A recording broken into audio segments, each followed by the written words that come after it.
Hi കൂട്ടുകാരെ, എല്ലാവർക്കും നമസ്കാരം. കുട്ടികൾക്കൊരു ചങ്ങാതിയിലേക്ക് സ്വാഗതം. അപ്പം മുത്തശ്ശി ഇന്നും കഥയുമായി എത്തിയിരിക്കുകയാണ്. കഥ കേൾക്കണ്ടേ എല്ലാവർക്കും? കഴിഞ്ഞ കഥകളൊക്കെ നിങ്ങൾക്ക് ഇഷ്ടമായോ? എന്നാൽ പോന്നോളൂ മുത്തശ്ശിയുടെ കൂടെ, നമുക്ക് കഥ കേൾക്കാം.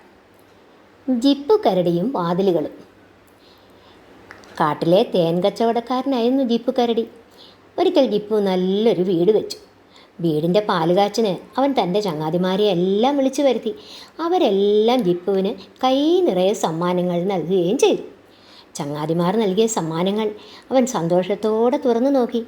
അതിലവന് ഏറ്റവും ഇഷ്ടപ്പെട്ടത് മഞ്ചാടിക്കാട്ടിലെ കുഞ്ചൻ ചെന്നായി നൽകിയ ഭംഗിയുള്ള ചെറിയ മണികളും ചെങ്കതലിമേട്ടിലെ ചെന്തങ്ങ് കൊടുത്ത പൂങ്കുലയുമാണ്. ഇതെല്ലാം കൊണ്ട് വീടിൻ്റെ വാതിൽ അലങ്കരിച്ചാൽ നല്ല ഭംഗിയായിരിക്കും. ഇങ്ങനെ വിചാരിച്ച് ജിപ്പു ആദ്യത്തെ വാതിലിൻ്റെ അടുത്തെത്തി.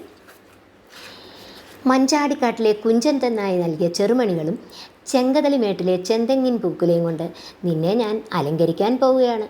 ഇങ്ങനെ പറഞ്ഞിട്ട് ജിപ്പു വാതിൽ അലങ്കരിക്കാൻ തുടങ്ങി. ഉടനെ ആ വാതിൽ പറഞ്ഞു, എന്താണ് ഈ കാണിക്കുന്നത്? ഇതൊന്നും എൻ്റെ ദേഹത്ത് തൂക്കിയിട്ട് വൃത്തികേടാക്കണ്ട. വേണമെങ്കിൽ ഇത് പിന്നിലെ വാതിലിൽ തൂക്കിയിട്ടോളൂ. ഇത് കേട്ട് ജിപ്പുവിന് സങ്കടമായി. ചെറിയ മണികളും പൂങ്കുലയുമൊക്കെ എടുത്ത് ജിപ്പു പിന്നിലെ വാതിലിനടുത്തെത്തി. മഞ്ചാടിക്കാട്ടിലെ കുഞ്ചൻ തന്നാൻ നൽകിയ ചെറുമണികളും ചെങ്കതലിമേട്ടിലെ ചെന്തെങ്ങിൻ പൂങ്കുലയും കൊണ്ട് നിന്നെ ഞാൻ അലങ്കരിക്കാൻ പോവുകയാണ്. ഇത് പറഞ്ഞിട്ട് ജിപ്പു ആ വാതിൽ അലങ്കരിക്കാൻ തുടങ്ങി. ഇതെല്ലാം കണ്ട് ആ വാതിലും പറഞ്ഞു, വേണ്ട, ഈ സാധനങ്ങളൊന്നും എൻ്റെ ദേഹത്ത് തൂക്കിയിടേണ്ട. ഇനി ഇതൊക്കെ എവിടെ തൂക്കിയിടും? ഇങ്ങനെ വിചാരിച്ച് ജിപ്പു വിഷമത്തോടെ വീടിനകത്തേക്ക് കയറാൻ ഒരുങ്ങിയപ്പോൾ ആരോ തന്നെ വിളിക്കുന്നത് കേട്ടു. ഏയ്, ഇവിടെ ഒരാൾ കൂടി ഉണ്ടേ. ശബ്ദം കേട്ട ഭാഗത്തേക്ക് ജിപ്പു തിരിഞ്ഞു നോക്കി. അവിടെ അതാ വീടിൻ്റെ ചായ്പിനോട് ചേർന്ന് ഒരു സുന്ദരൻ കിളിവാതിൽ. അങ്ങനെ ഒരു വാതിലുണ്ടെന്ന് തന്നെ ജിപ്പു അപ്പോഴാണ് ഓർത്തത്. കിളിവാതിൽ പറഞ്ഞു, ഇങ്ങോട്ട് കയറി പോന്നോളൂ. എന്നിട്ട് മഞ്ചാടിക്കാട്ടിലെ കുഞ്ചൻ ചെന്നായി നൽകിയ ചെറുമണികളും ചെങ്കതലിമേട്ടിലെ ചെന്തെങ്ങിൻ പൂക്കുലയും എല്ലാം എൻ്റെ ദേഹത്ത് തൂക്കിയിട്ടോളൂ. നിൻ്റെ ഒരാഗ്രഹമല്ലേ, നടക്കട്ടെ. ഇത് കേട്ട് ജിപ്പു കിലുങ്ങുന്ന മണികളും പൂങ്കുലയും ഒക്കെ കൊണ്ട് സന്തോഷത്തോടെ ആ ചെറുവാതിൽ അലങ്കരിച്ചു. ഇത് കണ്ട് മറ്റു 2 വാതിലുകളും കിളിവാതിലിനെ പരിഹസിക്കാൻ തുടങ്ങി. അല്ലെങ്കിലേ നിന്നെ ആരും ശ്രദ്ധിക്കില്ല. ഇതെല്ലാം കൂടി തൂക്കിയപ്പോൾ നിന്നെ കാണാനേയില്ല. ഈ ഭാരമെല്ലാം താങ്ങിയാൽ വൈകാതെ നീ നിലം പതിക്കും. ഇതെല്ലാം കേട്ട് കിളിവാതിൽ മിണ്ടാതെ നിന്നതേയുള്ളൂ.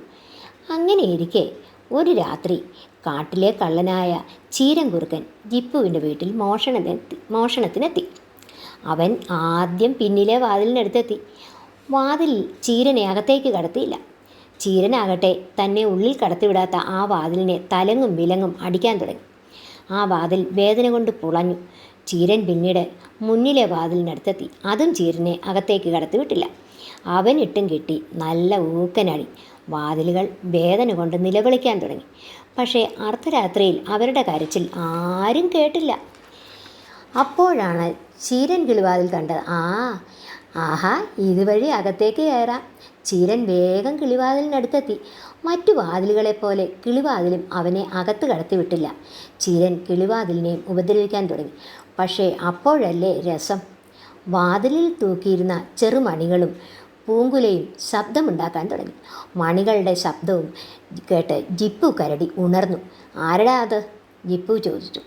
ആളനക്കം കേട്ട് ചീരൻ കുറുക്കൻ പേടിച്ചോടി രക്ഷപ്പെട്ടു.